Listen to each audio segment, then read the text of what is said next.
Welcome to Deloitte Financial Reporting Updates, our webcast series for important issues and developments relating to accounting and reporting matters.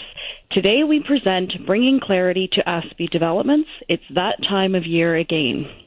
My name is Jennifer Millar, and I am your host for today's webcast. I am joined by a few of my colleagues, Diana De Acetis, Jon Kligman, and Clair Grindley. A couple of items before I tell you about our agenda and introduce our speakers. In the lower right-hand corner of the screen are the webcast links, including a link to download and print today's slides, and links for webcast assistance, upcoming sessions of our update series, and archive sessions. If you have a pop-up blocker on your computer, you'll need to disengage it in order to download the slides or participate in our polling questions. For those of you who know of colleagues who couldn't attend today's live event, they can simply register at any time the same way as you did, and they'll be able to view the archive webcast within 48 hours after this event. So please feel free to invite your colleagues to take advantage of this feature. In addition, although you're on listen-only mode, you can ask our presenters content-related questions at any time by entering your questions in the box at the bottom of the screen and click Submit. We'll do our best to respond to your questions and comments during the presentation. We also have interactive polling questions that will appear throughout the webcast. Again, we invite your participation by simply answering these questions on your screen. A summary of the results will be provided on screen shortly after each question is presented. Now let me introduce our speakers and discuss today's agenda. First, you'll hear from Diana De Acetis, who will provide an update on the two major ASPE projects completed in 2014, Subsidiaries and Joint Arrangements. After Diana, Jon Kligman will provide an update on the 2014 annual improvements and future changes that are headed our way. Finally, Clair Grindley will provide us with some insights on employee benefit implementation issues, and some other year-end reminders. This is a lot of material for a 90-minute webcast, so we'll need to keep the discussion at a high level, but we'll try to leave some time at the end for a brief Q&A session. I'll also try to ask our speakers some of your questions throughout the webcast. You can read bios of our presenters and access the agenda and technical support in the navigation area on your screen. I'd like to remind our viewers that our comments on this webcast are our own views and don't constitute official interpretive accounting guidance from Deloitte. Of course, you know, before taking any action on any of these issues, it's always a good idea to check with a qualified advisor. And with that, we will kick off with our first polling question. Again, please remember that you have to disable your pop-up blocker if you have one if you want to take part. So our first question, do you expect your organization to be impacted by the recent changes made to the accounting for subsidiaries and or joint arrangements? The options include A, yes, impacted by changes made to accounting for subsidiaries. B, yes, impacted by changes made to accounting for joint arrangements. C, yes, I'm impacted by both. D, no, not impacted by either. Or E, not applicable. While we wait for the results of the polling question, I'd like to remind you that today's webcast may be counted towards your continuing professional education. If you stay with us for the whole webcast, you can credit yourself with 1 hour towards your yearly total. This applies to those in public practice and those working in industry. We do not issue certificates for the webcast, but your email registration confirmation can form part of your documentation in support of your attendance. And with that, let's look at the results of our first polling question.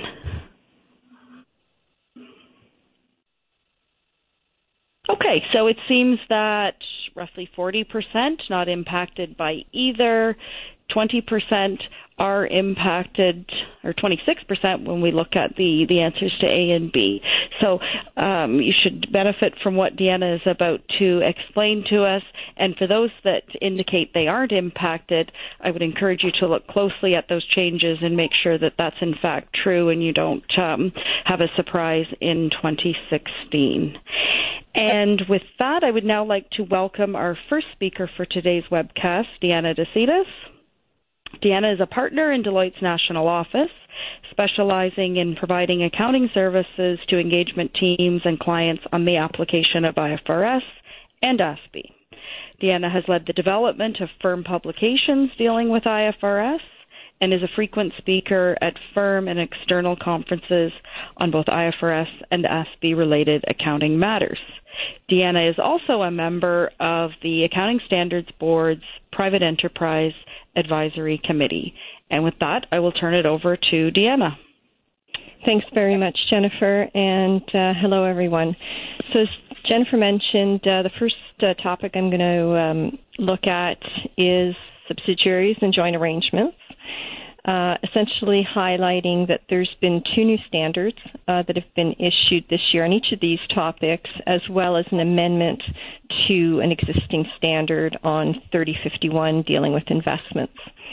So in September of this year, two new handbook sections were issued, Section 1591 on subsidiaries and Section 3056 on joint arrangements. Section 1591 replaces both Section 1590, dealing with subsidiaries, as well as Accounting Guideline 15, dealing with the consolidation of variable interest entities. And the reason for the issuance of the new standard 1591 was really to deal with the concern in practice that the application of ACG 15 was seen as complex and requiring significant effort to understand and apply. In addition to Section 1591, Section 3056 has been issued, which replaces Section 3055 dealing with interests in joint ventures. So this is dealing with the accounting by the investor or the party to the joint arrangement in its own financial statements. And as you might remember, currently the standard allows for a free accounting policy choice for an entity to account for its joint ventures using either the cost method, the equity method, or proportionate consolidation. And this policy choice continued a differential reporting option that had originated in the pre-changeover standards in old Part 5 of the handbook.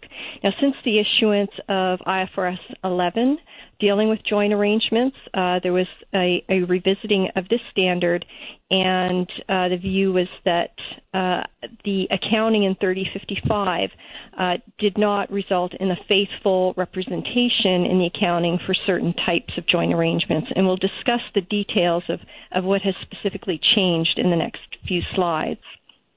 So if you cast your eye down to the middle of the slide, dealing with Section 3051, at a high level there were certain amendments made to the standard to clarify the scope, that it includes investments subject to significant influence, as well as certain other non-financial instrument investments, such as works of art and other tangible assets that are held for investment purposes, but does not include other investments, such as investments held by investment companies.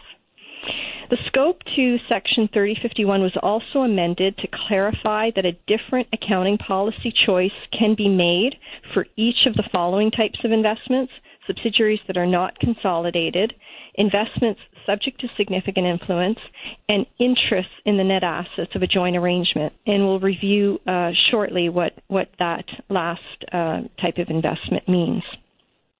There was also guidance that was added to Section 3051 with respect to contributions and other transactions between an investor and an equity-accounted investee that's consistent with the guidance in New Handbook Section 3056.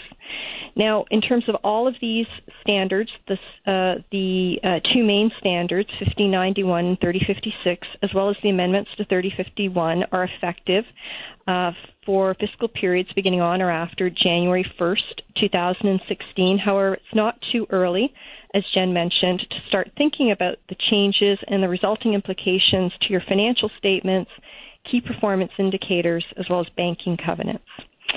Now, in terms of transition, early application is permitted, but it should be noted that if an entity chooses to early adopt Section 3056 before Jan 1st, 2016, it should also adopt the amendments to Section 3051, specifically paragraphs 14 through 17 at the same time, and vice versa. If it intends to early adopt the Section 3051 amendments, it would also have to early adopt Section 3056. So moving on to the next slide, dealing with joint arrangements. So this slide highlights effectively what has changed in the issuance of Section 3056 as compared to its predecessor.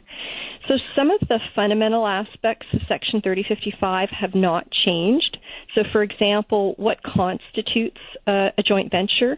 The same essential definition has been carried forward into the new standard. So it's still a contractual arrangement where two or more investors have joint control over an economic activity, and the imperative phrase is really joint control. There is a terminology change, though. They are no longer referred to as joint ventures, but are now called joint arrangements, which would be consistent with the IFRS terminology. The concept of what constitutes joint control, which is effectively the place of a contractual arrangement between the parties to share the continuing power to determine strategic operating, investing, and financing policies of an economic activity, is still there, as is the different types of joint ventures. So as you may remember, there was three categories of joint arrangements, and I'll walk through in an upcoming slide what each of those are more specifically, but they fall into the three broad categories of jointly controlled assets, jointly controlled operations, and jointly controlled enterprises, and those are still recognized and their definitions preserved in the new standard. What really has changed is, though, the accounting for those interests in joint ventures. So currently, there is a single accounting policy choice made for all interests in joint ventures. So an entity can account for them under the cost method, the equity method, or using proportionate consolidation, whereas under the new guidance, the accounting method will depend on the type of joint arrangement, be it jointly controlled assets, jointly controlled operations, and jointly controlled enterprises, with a view that where an entity has rights to assets and obligations for liabilities, as is the case for jointly controlled assets and jointly controlled operations, they would need to be recognized in the financial statements. But there is some options that are still being afforded to jointly controlled enterprises, which is not dissimilar to the options that are available in terms of cost and equity in accounting for certain subsidiaries. The other change that was made, which is more in the nature of a simplification, deals with contributions and sales to joint ventures. So the requirement to defer and amortize a portion of the gain on the contribution or sale of assets to a joint arrangement that does not relate to the cash or fair value of other assets received has been eliminated. So that gain would now be recognized in net income to the extent of the interests of unrelated investors, just providing some additional simplification to what was there previously in Section 3055. So this next slide really explains the key change that I pointed out on the earlier slide in terms of what's changed in terms of the accounting for the different types of joint arrangements. So as I mentioned, there's three types of joint arrangements: jointly controlled assets, jointly controlled operations, and jointly controlled enterprises.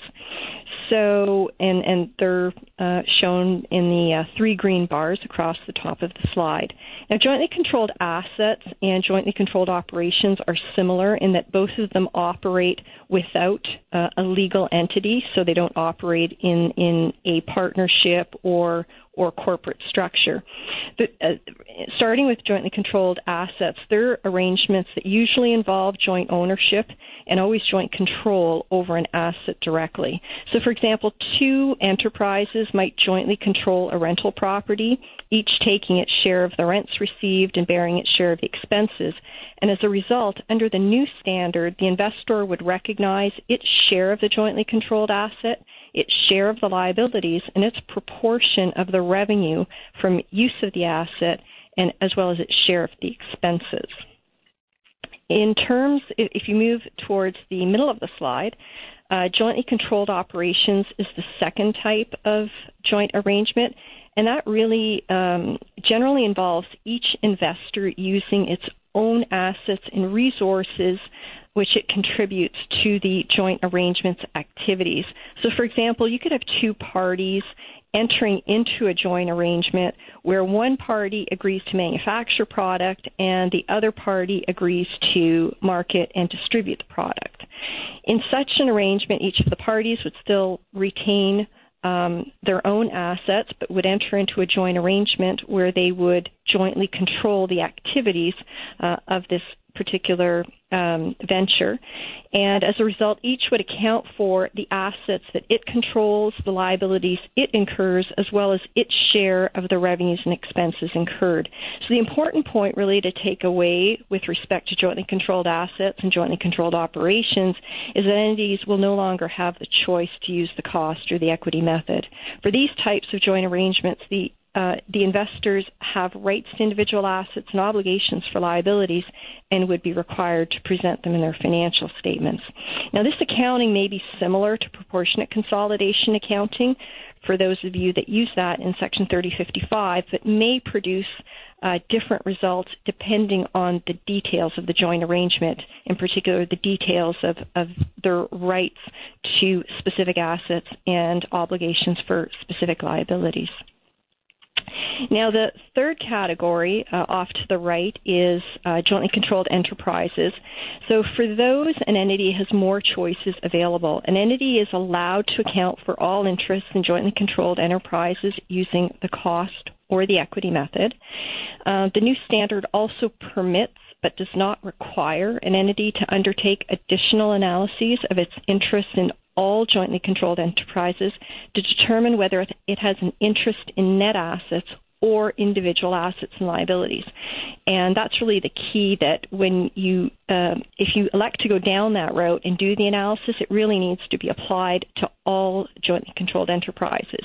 So when that analysis results in an investor determining that it has an interest in a jointly controlled enterprise that represents an interest in individual assets and liabilities, the investor is required to account for that interest in each of those assets and liabilities, very similar to the accounting for jointly controlled assets and operations. If, however, the investor has an interest in net assets, it would account for all such interests using the cost or the equity method. So the key points are really those that I've mentioned, and they are highlighted in gray at the bottom of the screen. If we move to the next slide, this really deals with the analysis of an interest in a jointly controlled enterprise. And for those of you that have applied IFRS, this flow chart, or at least aspects of it, will be familiar to you. So I'll just again, this applies where an investor chooses to analyze its interests in jointly controlled enterprises, and I'll just walk you through what the decision tree is really saying. So the first question to ask is, does the legal form of the jointly controlled enterprise give the investor rights to the assets and obligations for the liabilities relating to the jointly controlled enterprise? If no, you'd move down the decision tree and ask whether or not any of the terms of the contractual arrangement specify that the investor has rights to assets and obligations for the liabilities. If not, you consider additional or other facts and circumstances that are really focused around how the investors have chosen to design the jointly controlled enterprise. So if the design is such that its activities are primarily aimed to provide the investors with an output so that they have substantially all of the economic benefits of the assets held in the jointly controlled enterprise, and it depends on those investors on a continuous basis for settling its liabilities, then you would have rights to assets and obligations for individual liabilities of the jointly controlled enterprise. So at any point, if either the legal form or the terms of the contractual arrangement or the design give the investor rights and obligations, then that's effectively what it would be accounting for. If not, and the answer to all of these is no, then the investor has rights to the net assets of the jointly controlled enterprise. So I'm just going to touch on two aspects of the flowchart. In terms of the terms of the contractual arrangement, you may have a contractual arrangement that may specify that the parties to the joint arrangement have right, title, or ownership to one or more of the assets in the joint operation. However, in other cases, a contractual arrangement may be clear in establishing that the assets brought into the jointly controlled enterprise or subsequently acquired by that are assets of the jointly controlled enterprise itself. And each of those different scenarios can have different implications for the accounting for the jointly controlled enterprise. In terms of other facts and circumstances, when the activities of the jointly controlled enterprise are primarily designed for the provision of output to the investors, this is an indicator that the investors have rights to substantially all of the economic benefits of the assets of the jointly controlled enterprise. And the investors to such arrangements often ensure their access to these outputs provided by the jointly controlled enterprise by preventing the arrangement from selling its output to third parties. The effect of a jointly controlled enterprise that has such a design and purpose is that the liabilities incurred by the jointly controlled enterprise are in substance satisfied by the cash flows received from the investors through their purchases of the output. So when the investors are substantially the only source of cash flows contributing to the continuity of the operations of the jointly controlled enterprise, this indicates that the investors also have an obligation for the liabilities. And those circumstances together would be more indicative that the investor would have rights to assets and obligations for the liabilities of such an arrangement. So we're going to switch gears a little bit into Section 1591, dealing with subsidiaries. And this slide, which is similar to that prepared for joint arrangements, really tries to highlight what is changed in standard. So in terms of what is a subsidiary, the basic definition being an enterprise controlled by another enterprise that has the right and ability to obtain future economic benefits from the resources of the entity and is exposed to the risks is essentially the same. The definition of what constitutes control, being the continuing power to determine strategic operating, investing, and financing policies without the cooperation of others, is still the fundamental definition that's been carried forward into the new standard. What is different, though, is the guidance with respect to the accounting for enterprises where control may be exercised through means other than voting equity interests. So there's more judgment introduced in terms of when control can exist through means other than voting equity, and additional guidance has been provided on the types of contractual arrangements that might give control, as well as other facts and circumstances to consider when assessing control. Now, the accounting policy choices for accounting for subsidiaries remain in that all subsidiaries can be consolidated, or an entity can account for subsidiaries that are controlled by voting interests, potential voting interests, or a combination thereof using the cost or equity method, and those that are controlled through contractual arrangements in accordance with the applicable handbook section. So in terms of control through means other than equity interests, the standard provides that an entity has control through contractual rights when it holds rights that are sufficient to direct the strategic, operating, investing, and financing policies of the enterprise without the cooperation of others. And the entity has the right and ability to obtain the future economic benefits and is exposed to the related risks of the other enterprises. So the same general principle is applicable to entities controlled through voting equity as to those controlled through other means, but there will be more judgment exercised in terms of evaluating entities that are not controlled through equity, which will be very different than the prescriptive approach and more calculation-intensive approach that was provided in Accounting Guideline 15 for determining whether or not to consolidate a variable interest entity. So just to highlight this guidance on evaluating whether an entity controls an entity through means other than voting equity would apply regardless of whether or not consolidated financial statements are being prepared. So the next slide really highlights the different types of contractual arrangements that an entity would consider in determining if it has control over another entity. And this would be anything from supply agreements, management agreements, license agreements, royalty contracts, finance agreements, and lease arrangements. So for example, an entity may find that by virtue of a supplier arrangement, it may have the right to unilaterally direct another enterprise to manufacture goods solely for its consumption. The directing entity would consider all facts and circumstances in terms of determining whether this particular type of arrangement will confer control. So for those familiar with ACG 15, this analysis will look and feel very different, as it's not dependent really on classifying the other entity and whether or not it's a variable interest entity and whether the entity is the primary beneficiary, but really looking at the nature of contractual and other arrangements, including potential voting equity interests that may be in place between the parties, and assessing whether control exists in that manner. So just to provide a little bit more context on the different types of considerations that exist when evaluating whether contractual arrangements are sufficient to give control. One of the things that an entity would look at is the degree of involvement it has in determining the purpose and design of the other enterprise. So being involved in the design alone isn't sufficient to give control, but could give an entity the opportunity to obtain rights that are sufficient to give control. It's important also to look at how decisions are made that could affect whether the entity has the right and ability to obtain future economic benefits and is exposed to the related risks of the other enterprise. So, for example, an enterprise may be designed so its activities, its future economic benefits, and its exposures to risks are predetermined.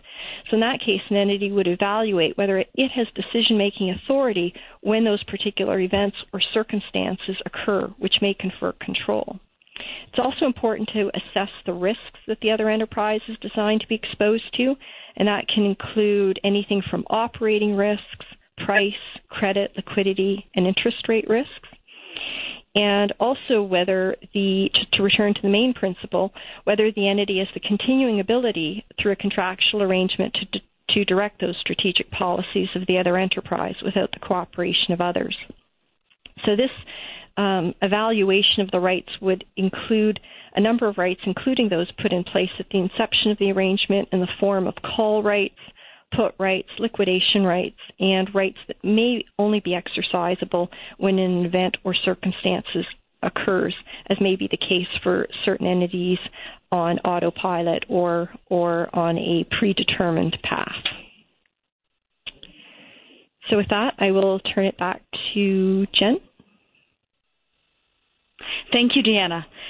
And now we will move on to our second polling question of the day.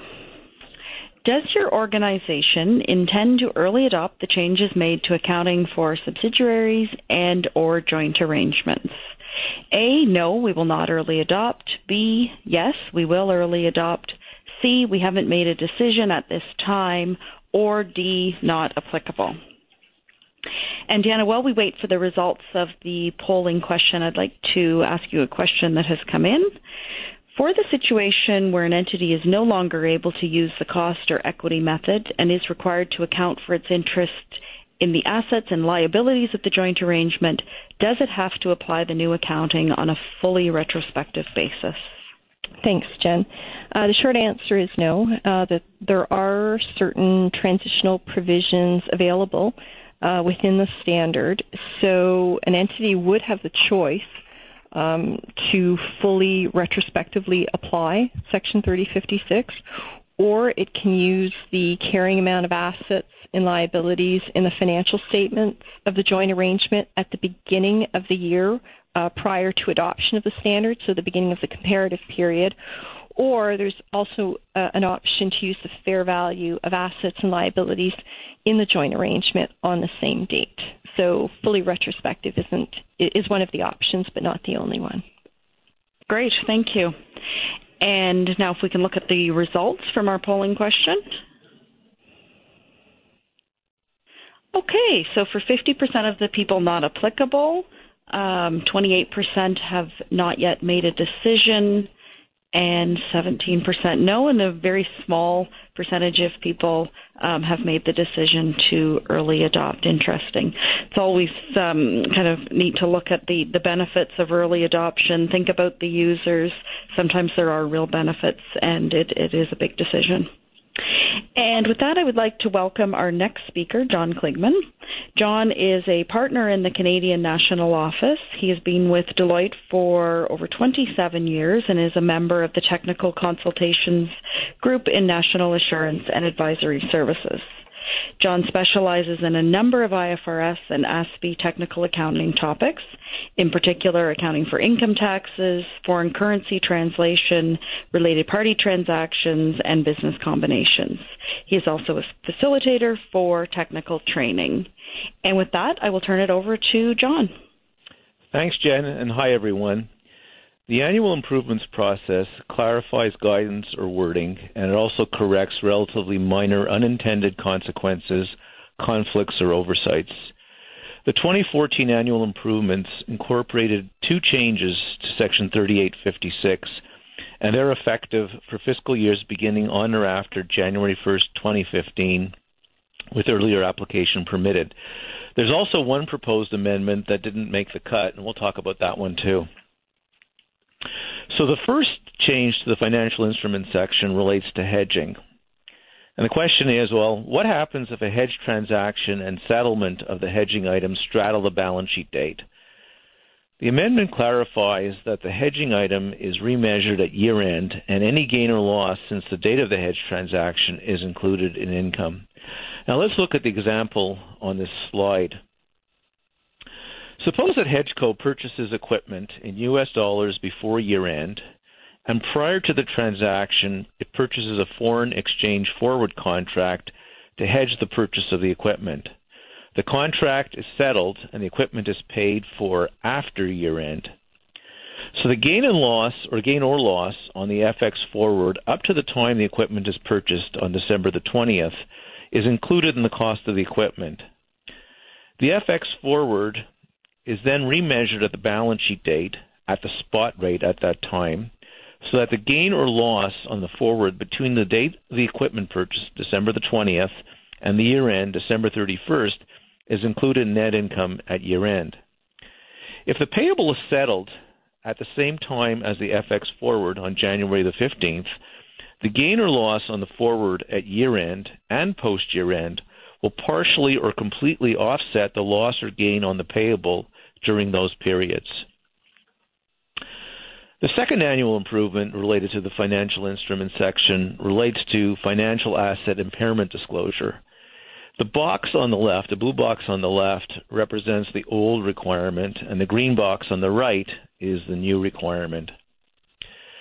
The general rule is that you're to disclose the carrying amount of financial assets that are impaired by type of asset and the related impairment allowances.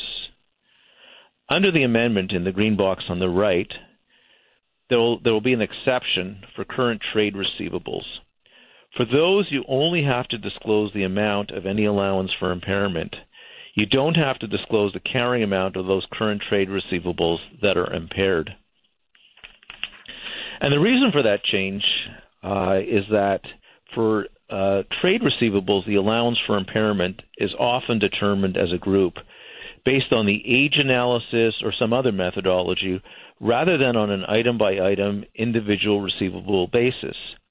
So the allowance for impairment might not relate to a specific item or items, and the related carrying amount of the impaired receivables or receivables might not be determinable because the allowance relates to a pool of receivables. Okay, now to the item that did not make the 2014 improvements cut. That relates to Employee Future Benefits, Section 3462. That section includes an option for an entity to use a funding valuation to determine its defined benefit obligation for an unfunded benefit plan. The wording as it currently reads is unrestrictive, and entities are not precluded from going out and getting a funding valuation if they don't already have one.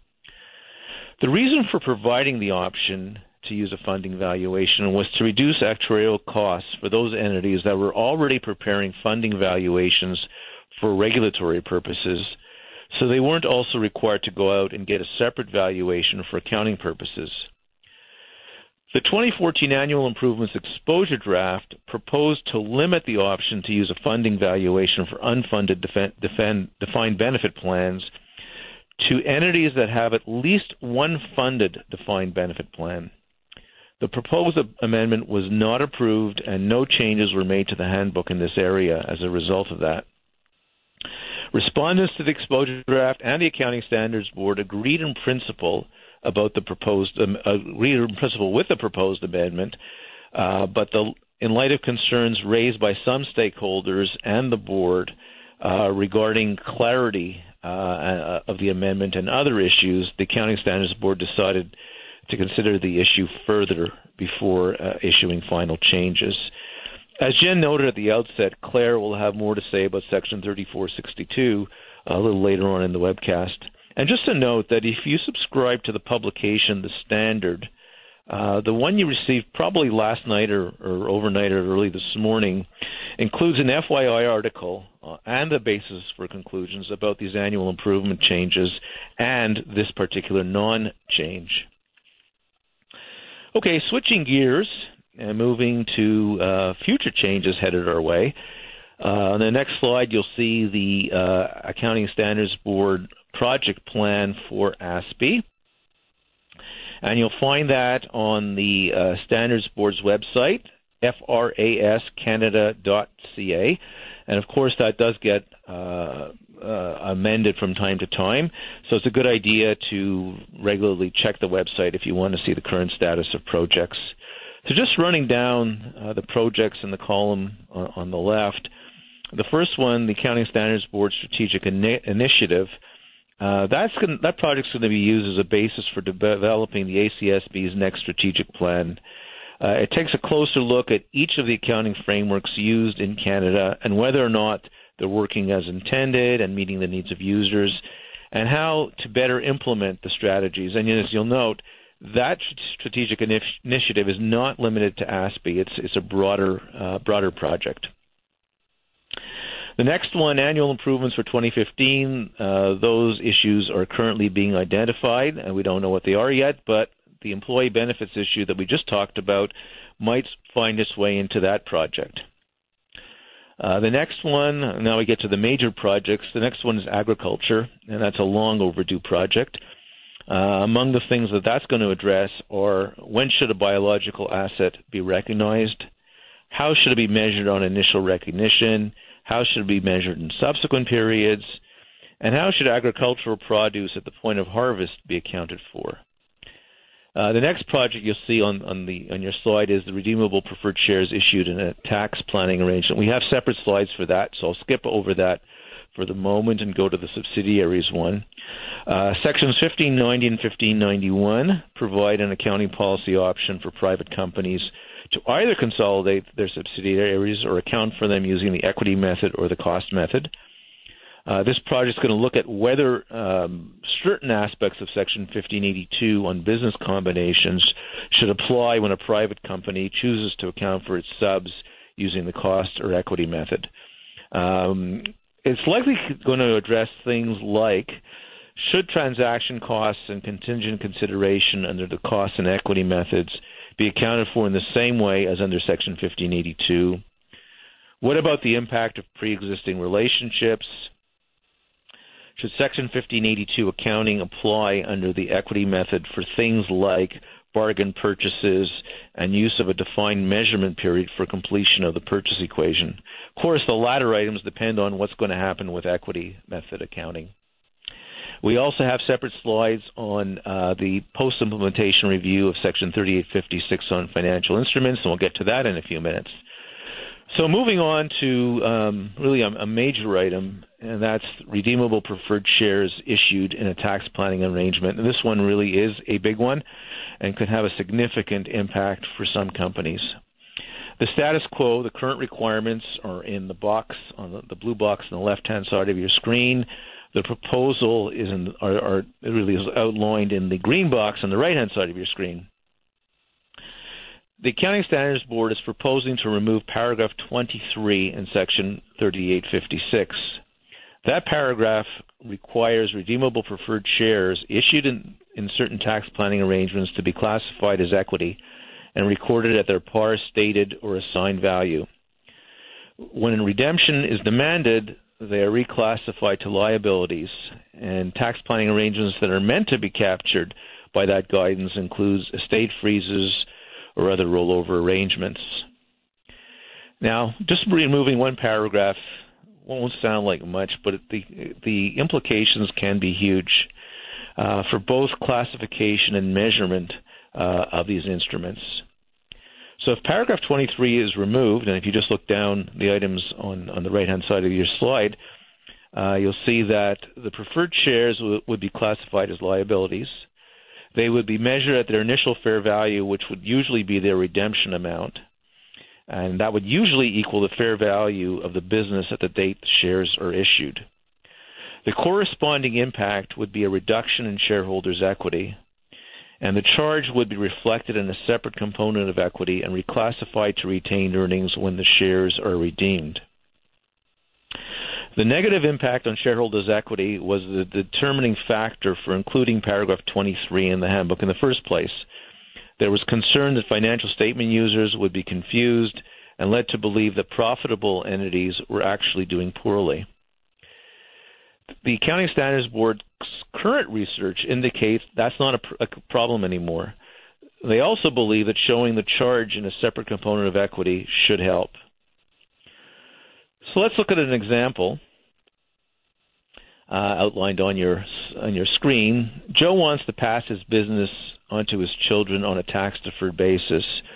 So he uses a Section 85 rollover to transfer the business and in exchange receives preferred shares at a nominal amount of $1, but they're redeemable at the fair value of the business of $1 million, and their current fair value is $1 million. Under current accounting, with paragraph 23 in section 3856, the preferred shares would be recorded in equity at $1, but there would be disclosure around the terms of those shares, in particular disclosure around the redemption amount. Now, moving to the proposal, if paragraph 23 is removed, those preferred shares would be recorded as a liability at their initial fair value, which would equal the redemption amount. So that $1 million would show up as a liability, and there would be a corresponding charge to a separate component of equity. So you have, under the proposal, a significant immediate hit to equity. Comments on the exposure draft are due on January 15th, and hopefully several members of our audience will respond to that. When you draft your response, you might want to think broadly in terms of the impact on financial statement users, agreements, covenants, tax implications, and so on. You know, like what are the potential risks and costs associated with this change? Could appropriate and detailed communication with financial statement users alleviate confusion or misconceptions? Are there compelling arguments to treat redeemable preferred shares issued in tax planning arrangements differently than shares or instruments issued with similar terms and conditions but in other circumstances? According to the commentary in the exposure draft, some thought that if these shares are recorded as liabilities at the redemption amounts, there could be adverse consequences for the availability of the small business deduction. The Accounting Standards Board said that they've consulted with tax experts who've informed them that there would be no adverse consequences. If you're aware of any potential adverse tax consequences, or any other negative implications for that matter, now's the time to advise the Accounting Standards Board, because they don't think there are any problems. If you'd like more info on this project, You might want to have a look at the webinar that CPA Canada put out on this. It's an excellent webinar. I think it's only about an hour. You can access it on the FRAS Canada website, and it is very transparent. They set out exactly all the research they've done, what they know about it in terms of problems or potential problems, and they say, let us know if you're aware of any additional problems that we have not identified. Okay, moving on to the post-implementation review of Section 3856, Financial Instruments. This will assess the effect of the standard on financial statement users and preparers. I'm not sure, but I think it might be the first post-implementation review project for an ASPE standard. It's going to consider whether the standard has achieved its intended objectives and whether there are any unexpected costs or implementation problems that have been encountered since the standard was published. Comments are due on February the 9th. The document poses 11 specific questions on the subjects listed on your screen. Some examples regarding initial measurement. Are there challenges in practice in determining the initial fair values of financial assets and liabilities? For what kinds of transactions is determining fair value difficult? Regarding related parties, if you just go down a couple of bullets, are there challenges in determining whether to apply Section 3840 on related party transactions or Section 3856, financial instruments, to aspects of accounting for financial assets and liabilities besides initial measurement? If you go down a couple more bullets, presentation of liabilities and equity, are there challenges in applying the guidance to determine whether an instrument should be classified as a liability or equity? Are there challenges in determining whether an instrument contains both a liability and an equity element? Are there any problems in accounting for compound instruments? This is a great opportunity to provide input on what's not working and areas that you might find confusing or difficult to interpret. So let the standard setters know where there may be warts. And at this point, I will turn the microphone back to Jennifer. Thank you, Jon. And we are going to now do our third polling question.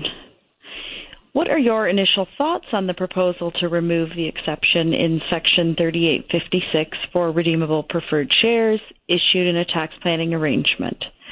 Completely agree, completely disagree, indifferent, or not applicable? And Jon, while we wait for the results of the polling question, I would like to ask you a question. Your slide on redeemable preferred shares indicates that those shares should be measured at fair value. Does that mean that at each balance sheet date, the carrying amount would have to be adjusted to the current fair value? Okay. Those shares are usually redeemable for a fixed amount based on the fair value of the company at the date that they're issued. Under Section 3856, they have to be recorded at their initial fair value when they're initially recorded. But usually they're redeemable at any time. So as long as they're still outstanding, the redemption amount and the fair value will be the same at any balance sheet date. So no adjustments required. An exception might occur in situations where the redemption date is deferred to a future date, a specific future date, or maybe where the shares are subordinated to another instrument, meaning they can't be redeemed until another debt instrument, for example, is repaid. In those latter cases, the redemption amount would be discounted and accreted over the term to the earliest possible redemption date. Great, thank you. And with that, let's look at the results of our polling question. Okay, so we have 30% non-applicable, 30% roughly indifferent, 28% completely disagreeing, and 11% in complete agreement. So that is interesting, and I think it's going to be interesting to read the detailed comment letters that come back to the Accounting Standards Board staff when they are made available later in January 2015. And with that, I'm going to move on to our fourth polling question for today's webcast. Do you intend to respond to the post-implementation review request for information on Section 3856 financial instruments? Yes, there are issues I would like to raise. No, Section 3856 is working just fine. no, there are issues, but I can't be bothered to respond, or not applicable to me. And while we wait for the results of that polling question, Jon, I'd like to ask you another question. I noticed on the slide related to the post-implementation review of Section 3856 that the post-implementation review is going to address hedge accounting. Any chance that they'll broaden hedge accounting under ASPE to accommodate more hedging scenarios? Okay, thanks, Jen. 3856 currently limits hedge accounting to certain specified scenarios, and I thought that those scenarios would be ones that would be common for privately held companies, and those are usually related to anticipated transactions denominated in foreign currencies, using interest rate swaps to hedge interest-bearing assets and liabilities, hedges of net investments in self-sustaining foreign operations. In fact, one of the questions asked in the post-implementation review document is whether hedge accounting should be permitted for additional types of hedging scenarios. They want to know how common some of those other scenarios are in practice. So depending on the input received by the Accounting Standards Board, they might consider additional situations, but there are no guarantees. So we'll have to wait and see. But before turning it back to you, Jen, I want to say that I find the results of your previous polling question very interesting. 28% of our viewers think there are problems. I think you guys should respond very clearly to the Accounting Standards Board, because if you listen to the webcast or the webinar that they did, which is excellent, they lay out all the issues they think they've identified. It sounds like there may be others that they may not be aware of, so please do your best to respond, because you may not have another chance. Sorry for the digression, Jen, but I like that's great. I like the response. Good. Okay, and with that, let's look at the results of our last polling question.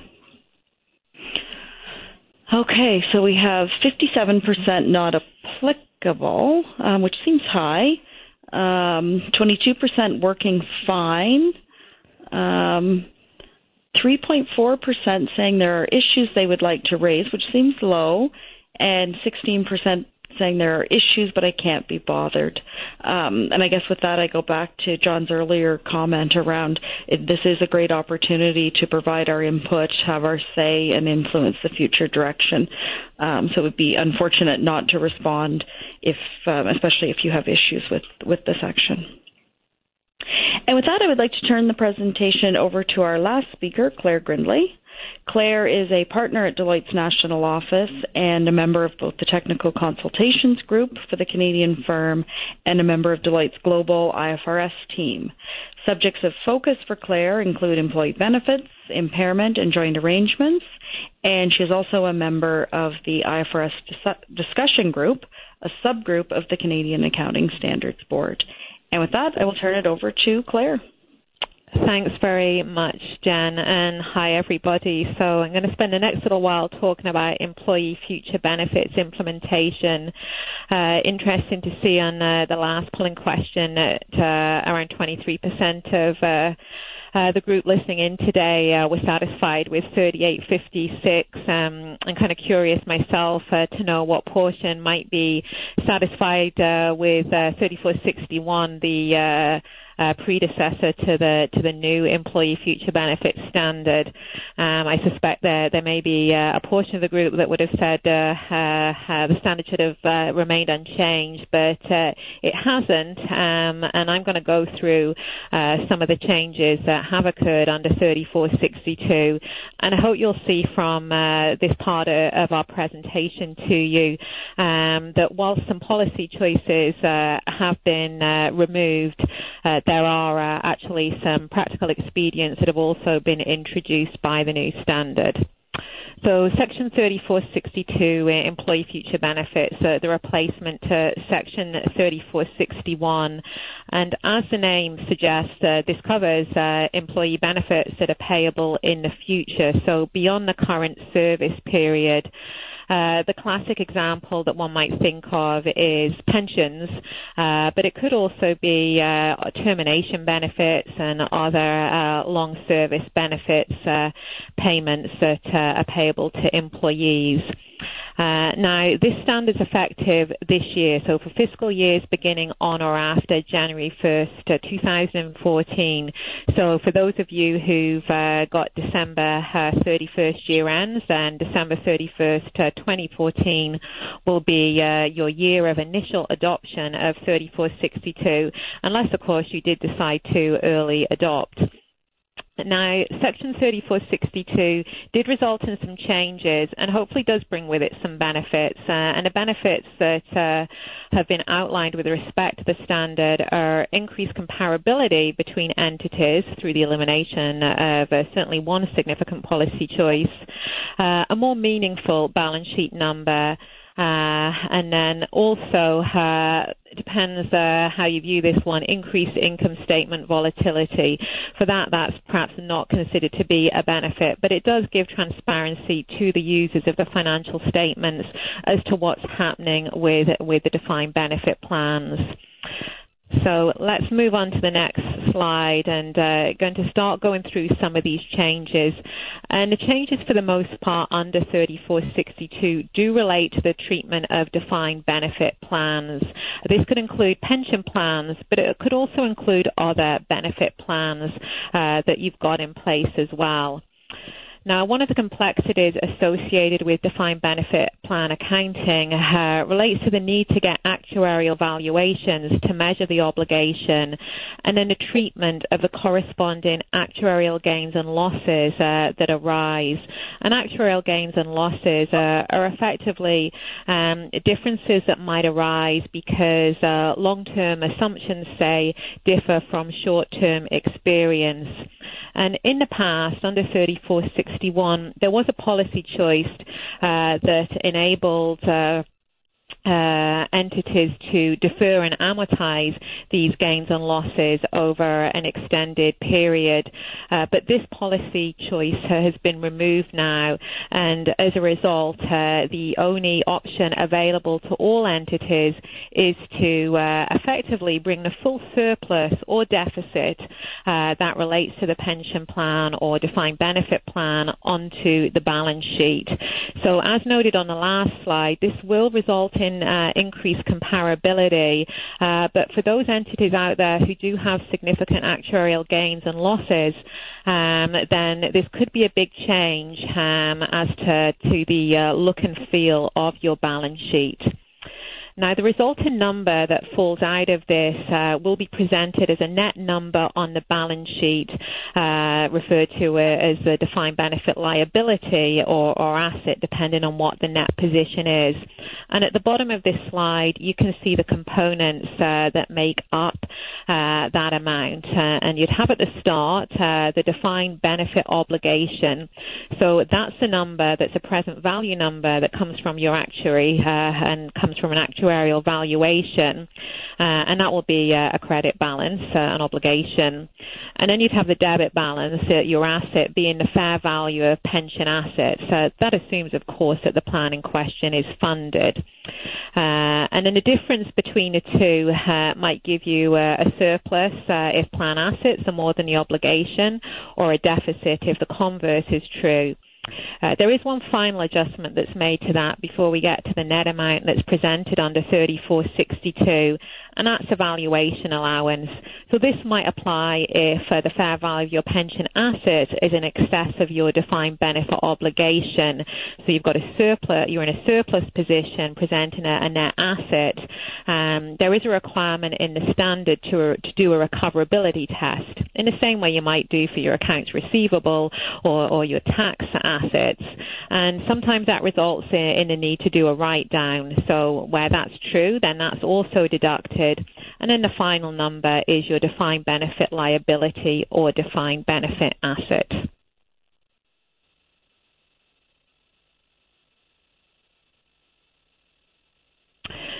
So looking at what's changed, I'm going to focus on a few things here. One that's of note is the elimination of the 3-month window. So you might remember before that the standard included a 3-month window that allowed an entity to measure the plan obligations and plan assets at a time period before the balance sheet date.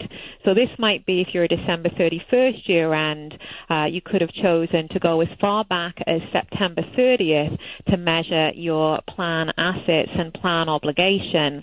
And sometimes for those entities out there with tighter reporting deadlines, this was certainly a helpful allowance in the standard.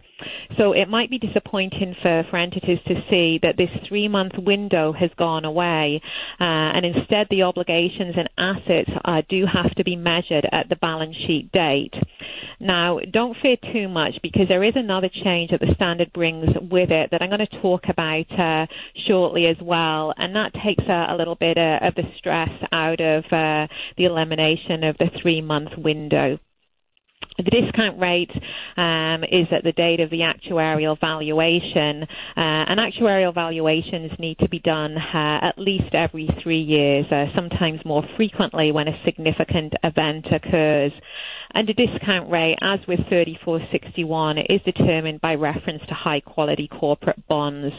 So nice to see that something stayed static there. The biggest change that we're getting questions about is a policy choice that's been introduced, and it's introduced to provide a practical expedient to entities that'll perhaps result in some cost reductions for you.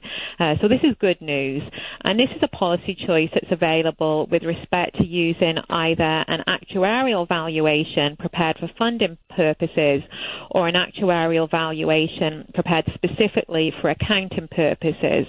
So let's have a think about what this means. If you think in the past, you would have typically asked your actuary to prepare a specific valuation for accounting purposes because the accounting rules required it. And this would be on top of the valuation that your actuary was already doing for funding purposes, because all regulated pension plans in Canada have to have a funding valuation performed. What this policy choice introduces, it says to entities, well, you don't have to go and incur those extra dollars and get this separate accounting valuation. You can choose just to use your funding valuation instead. And that's a pretty helpful choice from a cost perspective, certainly. And it also, as I noted, perhaps takes some of the stress out of the elimination of the 3-month window. And we will touch on that a little bit more with a related slide that's going to follow. But in terms of the choice that is made, you must remember, though, that it's got to be applied consistently to all of your funded plans.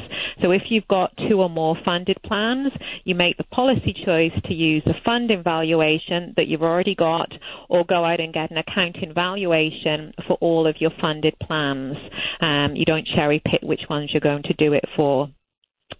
The last item I'm going to mention on this slide relates to the actual return on plan assets.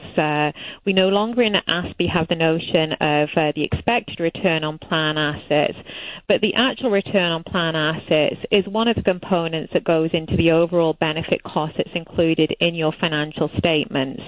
It is, of course, a positive number that reduces your overall benefit costs.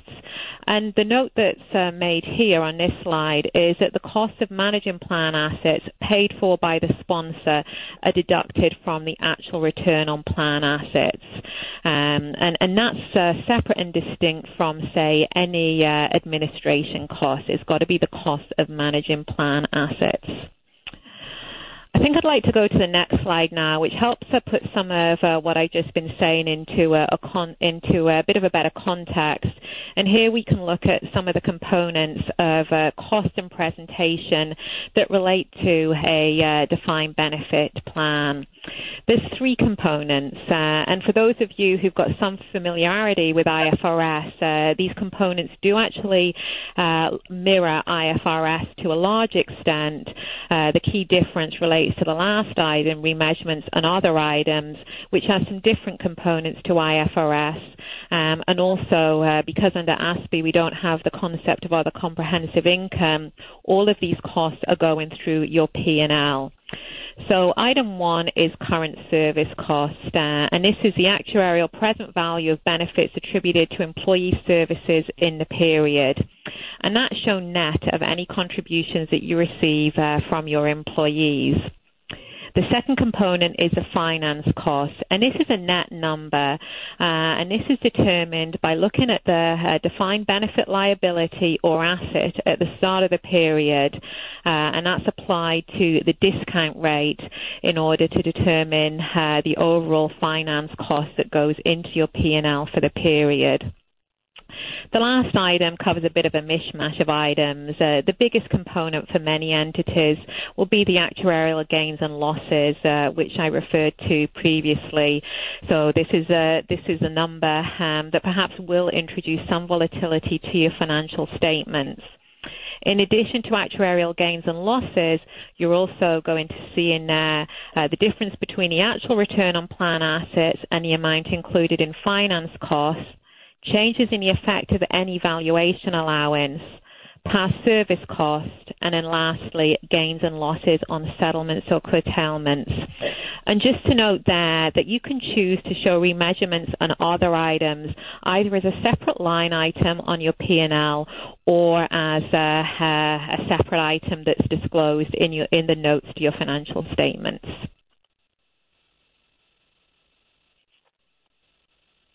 I'm going to go through a few questions that you might already be thinking of as you listen to this webcast, or perhaps already been talking to your auditors and advisors about.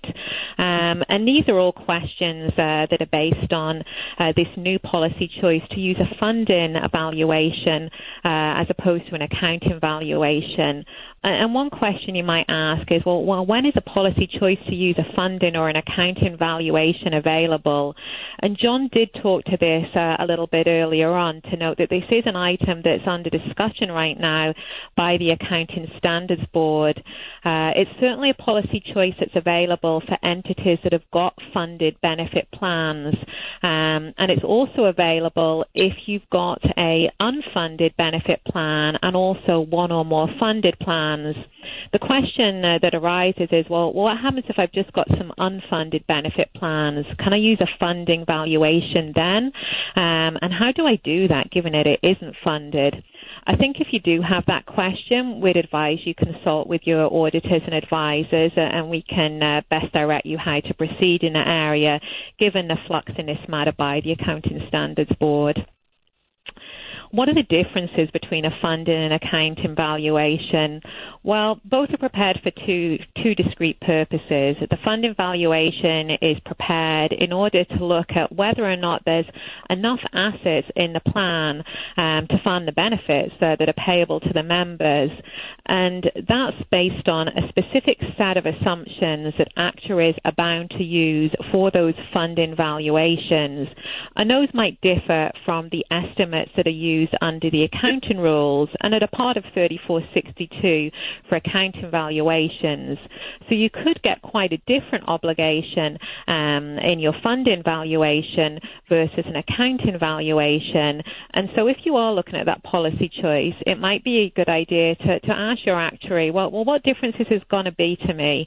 How much money am I going to save in terms of the cost of preparation, and what's it going to do to my numbers? And they should be able to give you some kind of high-level analysis. The other question that I'm going to mention here is, well, what's considered to be the most recently completed actuarial valuation? And you might remember I mentioned a couple of slides ago that there's the elimination of the 3-month window and the fact that that might cause some stress for some entities because they might worry that their valuation hasn't been completed in time for year end. Well, ASPE is a little bit friendly in this regard in that it says to you can use whatever your most recently completed actuarial valuation is, as long as you're getting those valuations done at least every 3 years or when a significant event occurs. So even if your actuarial valuation is still in progress when you need to get your financials issued, you can just use your most recently completed actuarial valuation, and that might be the last one that the actuary did and filed with the regulator. There are some questions that arise in terms of, well, what constitutes most recently completed? So if you are in doubt, it might be best to give us a call. One side note there as well is from a disclosure perspective, there is a requirement to disclose the actuarial valuation that is the basis for the numbers in your financial statements and when it was done. So that's quite a helpful piece of information perhaps for your users as well. Just going to talk a little bit before I close off on employee benefits about some new things that are happening in the pensions environment. And this is the shared risk pension model. Let's pull up that slide, please. Okay, we've got a couple of slides on this. You can see a bit of a seesaw here supported by a green Deloitte triangle, I guess. And some of you might have heard, it's been quite a public matter for those people interested in pensions, that there are issues with defined benefit plans because there's a lot of significant deficits out there and question marks as to how those deficits are going to be funded. And this is resulting in lots of entities moving away from defined benefit plans into defined contribution plans. But for those who already have defined benefit plans in place, it's causing some entities to look for solutions. And one solution that's been floated is the shared risk plan. And this is a pension model that aims to share the risk more equitably between the employer or the plan sponsor and the plan members. This is really taken off in New Brunswick, where the legislation was amended to enact the concept of a shared risk pension plan. And we do have a number of entities that we've been working with in New Brunswick who either have moved or are considering moving to the new model. Let's just kind of take a look before I close off here as to what a shared risk pension model is for those who want a bit more detail. And that's on the next slide, thanks. Okay, so I'm going to just go through the bullets down the bottom and then I'll finish with a word on classification. So pension plans are generally classified as DC, defined contribution, or DB, defined benefit. And a shared risk plan has characteristics that have a bit of both, really. And in employee and employer contributions are set at a base level, but then they might go up or down depending on the funding position of the plan. Usually there's a stipulated range. It might be 2%, let's say. Sometimes it's as low as 0.5%, but employer and employee contributions are subject to variability. That's a key thing to note here. Now, benefits aren't generally guaranteed, although sometimes an entity does put in place a guarantee that guarantees benefits that have accumulated up to the date of conversion. That gives existing pensioners certainly a high degree of comfort. But otherwise, benefits aren't generally guaranteed, and a target benefit is set, and the funding of the plan is measured, and contributions vary with a view to trying to reach those target benefits, but not providing a guarantee that will be done. That said, the probability of meeting those target benefits is generally very high. I think in the New Brunswick legislation, it's 97.5% or higher. In terms of how these are classified, the accounting rules don't specifically address these types of plans, but we're seeing most of these being classified as defined benefit plans.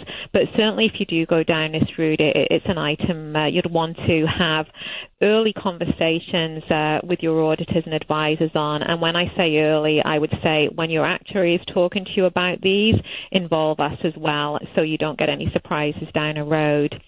And Jen, I think that's it from me on the subject of employee benefits for now.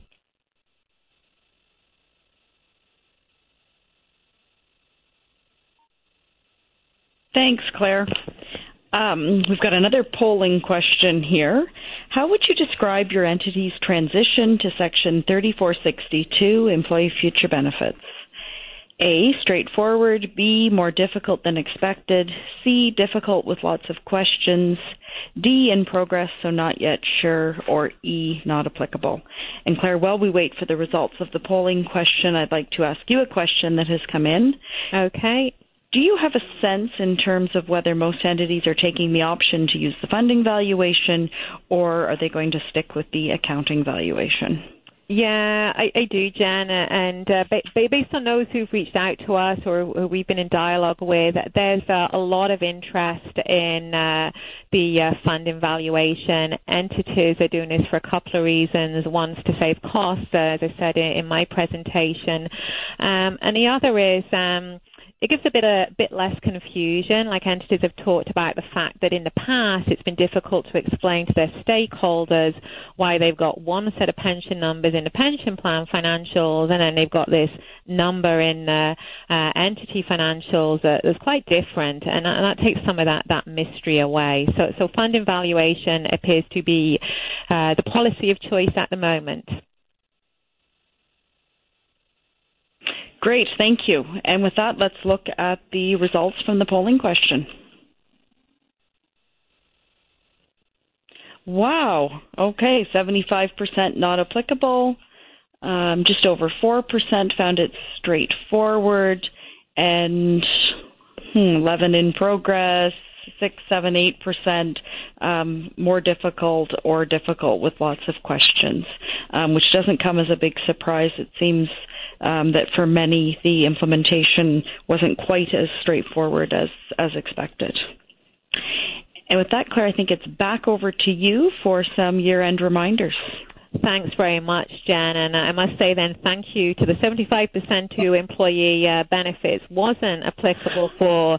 I'm actually very grateful for the fact that you stayed with us. So let's hope these year-end reminders, which I would say have broad applicability, are going to be helpful to you. And unlike Section 3462, these aren't new items, but these are items that we're seeing that are topical and we're encountering frequently in practice. So we wanted to give you a final reminder as you start thinking about your year-end annual financial statements. And the first one's classification of debt. Okay, so here we go. Okay, so this is looking at situations where you've got long-term debt and there's covenants attached to debt, and banks generally like to attach covenants to debt. And this is a reminder that, and this is from Section 1510, by the way, of the handbook, if you've got long-term debt with a measurable covenant valuation, then this is classified as a current liability unless, firstly, the creditor is waived in writing or lost the right to demand repayment for more than 1 year from the balance sheet date, or the debt agreement contains a grace period and contractual arrangements have been made to ensure violation will be cured during a grace period. So it's kind of step one. So let's pause there. So you've got to classify as current unless you've got one of those conditions present. And then the important bit that sometimes people forget in practice is the and here. Future violation of debt covenant, a giving creditor right to demand repayment within 1 year is not likely. So in addition to making this assessment at the balance sheet date, which is the first two conditions up above where you've got one of which has got to be satisfied, you've also got to do a forward-looking test. And we'd expect to see some kind of analysis or assessment done by an entity to which this guidance is applicable that demonstrates that future violation within that 1 year period is not likely. And if we move to the next slide, we'll kind of do a little bit more on long-term debt here and these unfortunate situations that entities sometimes find themselves in.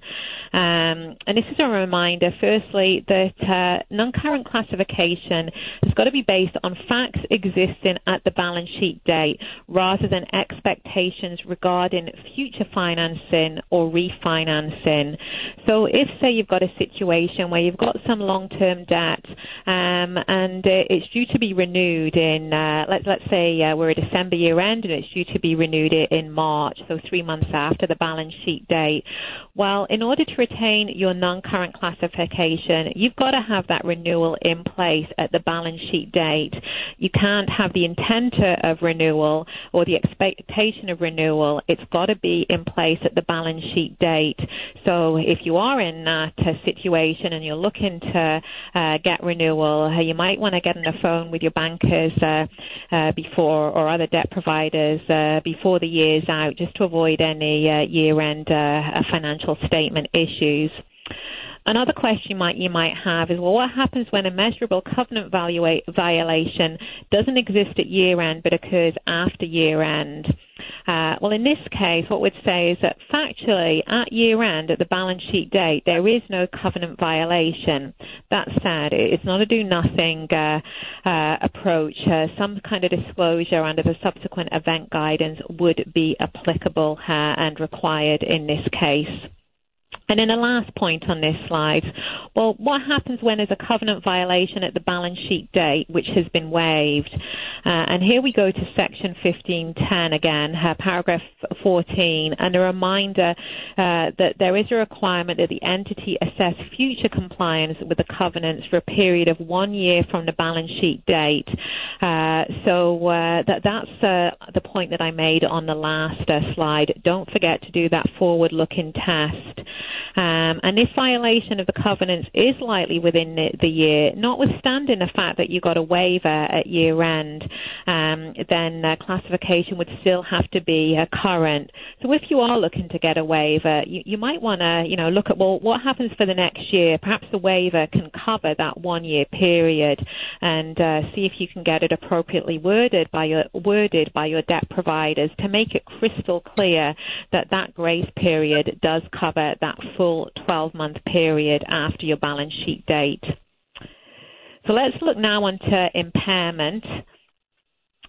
And a reminder here of how you might go about testing impairment or evaluating impairment on the various assets that are on your balance sheet. Just to note here that, while under ASPE we don't have requirements for annual impairment tests, it doesn't mean you do nothing. There is a requirement generally to assess and evaluate whether there's any events or circumstances that have occurred that would require you to do an impairment test.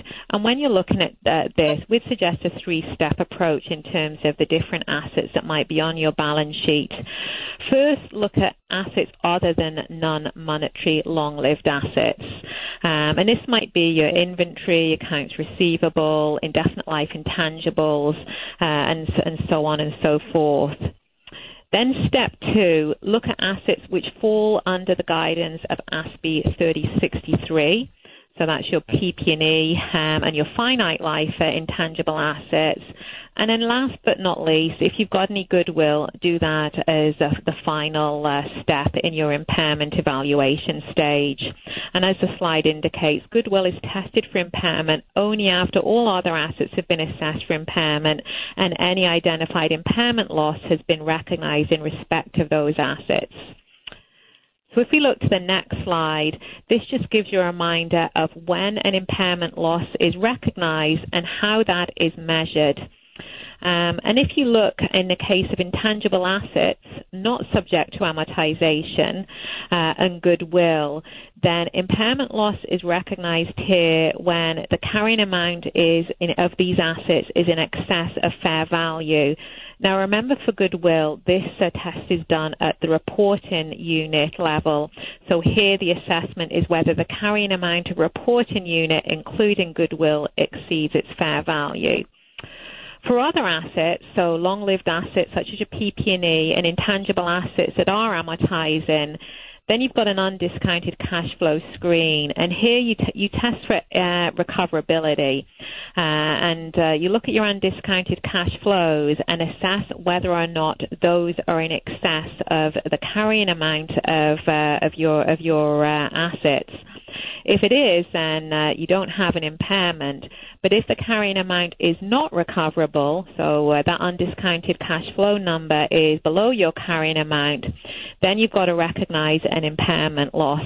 And that's measured at the amount by which the carrying amount exceeds fair value.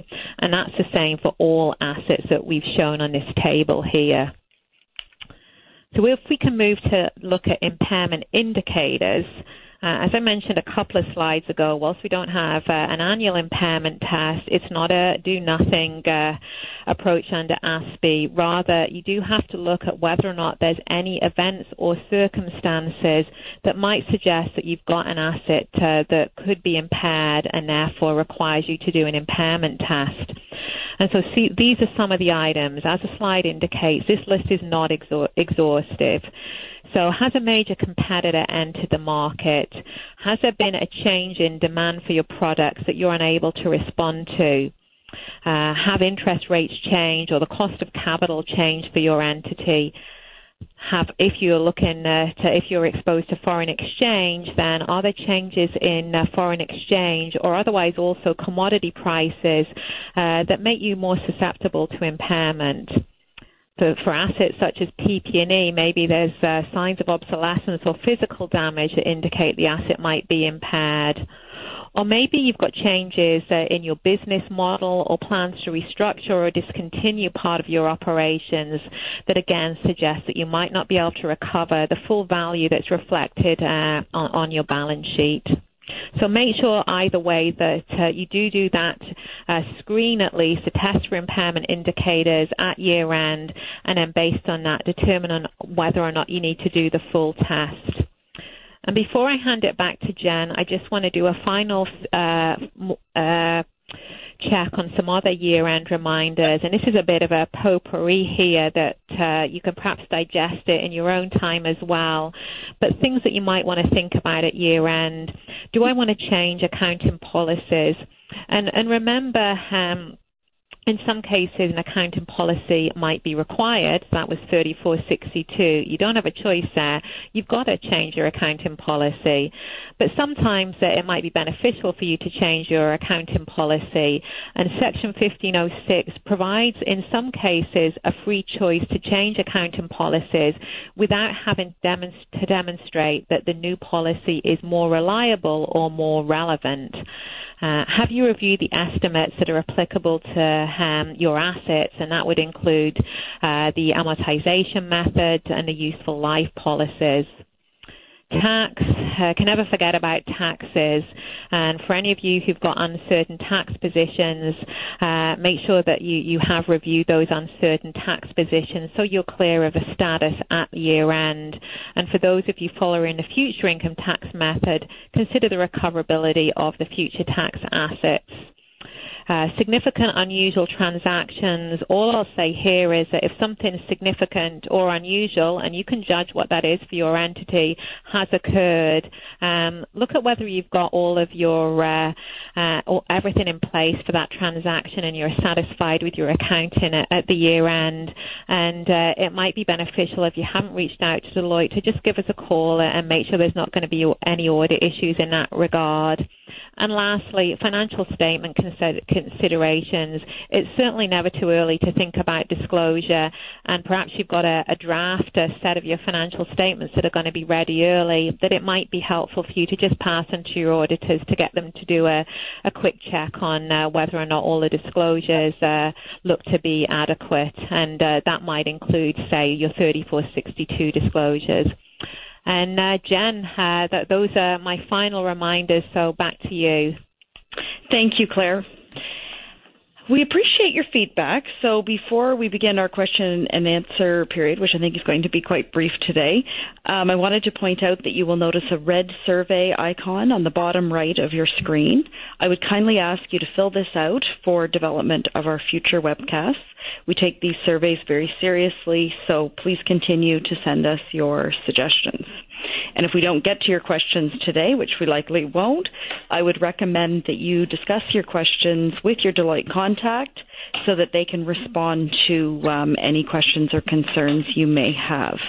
And with that, I'm going to ask Jon a question here that has come in, and I believe it relates to the example that you walked us through on the preferred shares.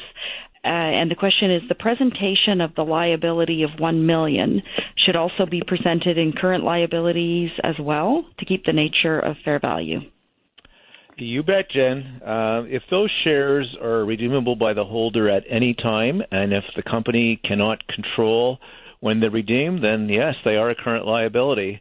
So with that huge current liability and the huge charge to equity, it's going to make for a pretty ugly-looking balance sheet. Great. Thanks, Jon. And Claire, we have one for you on the shared risk model. The question is, my pension plan is federally regulated. Am I eligible for the shared risk model? Answer to that one, Jen, is not yet, but you might be in 2015, so stay tuned. The federal government are actually currently evaluating a proposal to change the legislation applicable to federally regulated plans, and this includes the possibility of introducing a target benefit plan model. So stay tuned, and we'll certainly keep you apprised on future webcasts and in future newsletters. Great, thank you. And thanks again to our speakers, Diana, Jon, and Claire. We hope you have found this webcast helpful and informative. If you want additional information, please visit our website at www.deloitte.ca. And to all of you viewing our webcast today, thank you for joining us. This concludes our Bringing Clarity to ASPE Developments. It's that time of year again.